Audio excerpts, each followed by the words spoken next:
ஜெய் சாய்ராம். துவாரகா மாயி என்பது எது?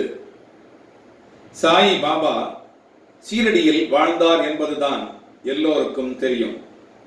சீரடியில் அவர் எங்கு வசித்தார் என்பது தெரியுமா? அதாவது துவாரகா மாயி என்னும் மசூதி தான் சுமார் 60 ஆண்டு காலமாக சாய் பாபாவின் இருப்பிடமாக இருந்தது. அந்த சமயத்தில் அந்த மசூதி மிகவும் இடிந்து தகர்ந்து பழுதுபட்ட நிலையில் இருந்தது. நிறைய பக்தர்கள் மசூதியை செப்பனிட்டு தர முன்வந்தார்கள். அதை ஏற்காத பாபா தானே அதை சீரமைத்து தினமும் துவாரகா மாயில் விளக்குகளை ஏற்றி ஜொலிக்கச் செய்தார். அந்த மசூதியின் உள்ளே இடது பக்க நேர் ஓரத்திலே அமர்வதை வழக்கமாக கொண்டிருந்தார் பாபா. அங்கு இருந்தபடி அவர் இந்த உலகமே வியக்கும் வண்ணம் ஏராளமான அற்புதங்களை நிகழ்த்தி காட்டினார்.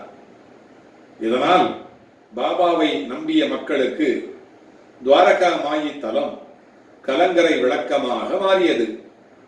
மன சஞ்சலத்துடன் வந்த பக்தர்கள் ஒவ்வொருவரும் துவாரகா மாயில் காலடி எடுத்த வைத்த மறு நிமிடமே தங்கள் மன பாரம் நீங்கிவிட்ட உணர்வை பெற்றார்கள். சாய் பாபா தன் கடைசி மூச்சை துவாரகா மாயில் தான் விட்டார். எனவே சாய் பாபாவின் அருள் நிரம்ப பெற்றதாக துவாரகா மாயி கருதப்படுகிறது. இங்குதான் தூணி என்னும் நெருப்பு குண்டம் உள்ளது. இந்த நெருப்பு சாய் பாபாவால் ஏற்றி வைக்கப்பட்டது. பல ஆண்டுகளை கடந்து அந்த நெருப்பு குண்டம் இரவு பகலாக இப்பொழுதும் எரிந்து கொண்டிருக்கிறது. இதில் மட்டை தேங்காய், மரக்கட்டைகள் மற்றும் நறுமணப் பொருள்களை எரித்து கொண்டிருக்கிறார்கள். இதன் மூலம் கிடைத்த சாம்பல் உதி என்று அழைக்கப்படுகிறது. உதி பற்றி பாபா கூறுகையிலே, இந்த நெருப்பில் இருந்து வரும் சாம்பல் என் சக்திகள் அனைத்தையும் ஒருங்கே கொண்டது.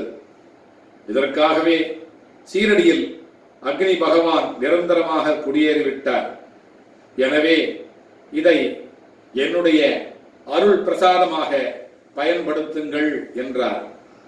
மன சஞ்சலத்துடன் வந்த ஒவ்வொருவரும் துவாரகா மாயில் காலடி எடுத்து வைத்த மறு நிமிடமே தங்கள் மனபாரம் நீங்கிவிட்ட உணர்வை பெறுகின்றார்கள். சாய் பாபா தன் கடைசி மூச்சை துவாரகா மாயில் தான் விட்டார். எனவே சாய் பாபாவின் அருள் நிரம்ப பெற்றதாக துவாரகா மாயி கருதப்படுகிறது. அதுபோலவே அவருடைய அருள் நிறைந்த சமாதி, அதாவது அழகான சமாதியை நம்முடைய வண்டலூர் வழித்துணை பாபா கூட்டு பிரார்த்தனை கோபுரத்திலும் நிறுவி அதிலே இருந்து வருகிற அவருடைய இதய துடிப்பை நாம் காணுகின்ற பொழுது அதே துவாரகா மாயி நம்முடைய வண்டலூரிலும் வந்து குடியிருப்பதாக நாம் கருதுகிறோம். அதனால்தான் அருள் வெள்ளம் இங்கு நிரம்பி வழிகிறது. இதுவும் ஒரு துவாரகா மாயே.